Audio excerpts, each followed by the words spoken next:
And we continue on this very busy Wednesday on Central Valley Talk. I'm Mike Scott. My next guests are Stephanie Canales and Zoyer Zyndel. We're going to hear about the Transgender Day of Remembrance coming up this weekend, Saturday, 6 p.m. We call it the UU. The UU. Universalist. Unitarian Universalist. Unitarian. UU is so much easier, isn't it? Yeah. So what's going to be happening out there on Saturday? So we're holding our Transgender Day of Remembrance, which is an international day. So things going on around the world that day. Yes, yes. And so this is Fresno's, or the Valley. We'll have folks coming from all over the Valley.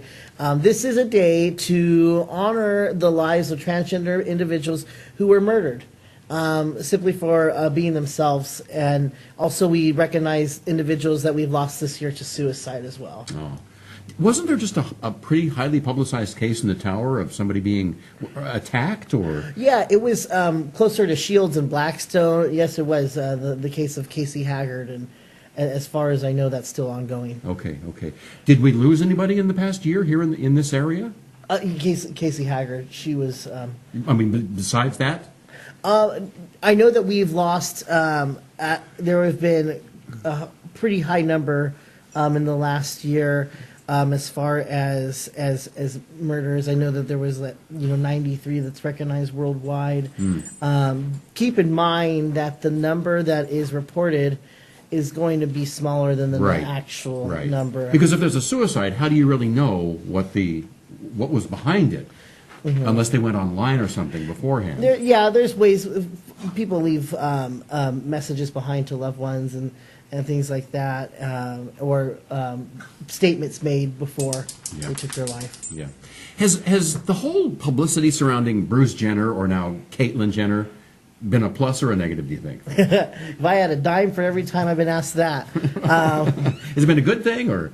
Well, I mean, it certainly wasn't a bad thing. I think that what I've observed is that the case of Caitlyn Jenner has informed a lot of our allies, folks that are not necessarily transgender but wanting to learn more, and so it's kept them engaged and kept them aware of our cause as something that's relevant. Okay. But I feel that events like these really humanizes the transgender community, because we see, their family members, their friends, allies, and all members of the community, creating awareness about this issue, and understanding that, there should not be a reason why, transgender community keeps being bullied and killed, this is completely wrong. So I guess the awareness, the event just creates awareness, and a sense of community, having fun. We're gonna be eating together. There are many other organizations that are gonna be at the event too, so it's gonna be fun for everybody. Now, you told me right before that event, there's another one. It's like a fundraiser for the local LGBT community? Yeah, at the same location. At the UU Church. Earlier that day, from 11 to 2, there will be a fundraiser featuring Lillian Faderman, who will be there speaking as well as doing book sales. Who is that, for the folks that don't know? A well-known author and activist, former professor at Fresno State, recently honored as one of Fresno State's Rad Women. So she will be there along with some other authors speaking about their books and about their cause, and they will be doing book signings, and all the proceeds from that will go to the LGBT Center. They're doing some remodeling, and that will help assist with that. Okay. And then on the 20th, you're going to have a march through the Tower District. On the 20th, yes. On Friday, November 20th, 6 p.m. to 8 p.m.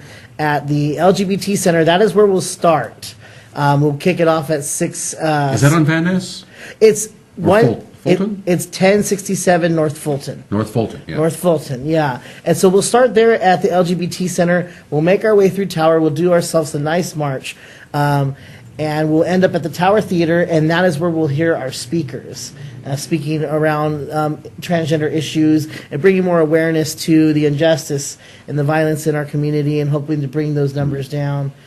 Is there a charge for the event at the Tower? Or? Oh, absolutely not. No? Anybody can come? No. And yeah, I'm glad you mentioned that. So Friday, November 20th, 6 to 8, LGBT Center, 1067 North Fulton. There's no charge for that. There's also no charge for the event, the Transgender Day of Remembrance, on November 14th, this Saturday. That is from 6 to 9. No charge, no charge, no charge. But I'm assuming donations are always welcomed, right? Oh, sure.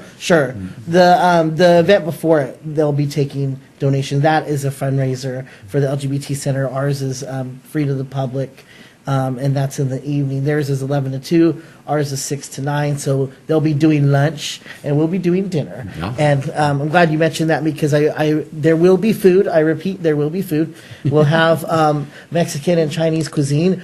Also, at the Transgender Day of Remembrance, we'll have an art display featuring art with the transgender theme.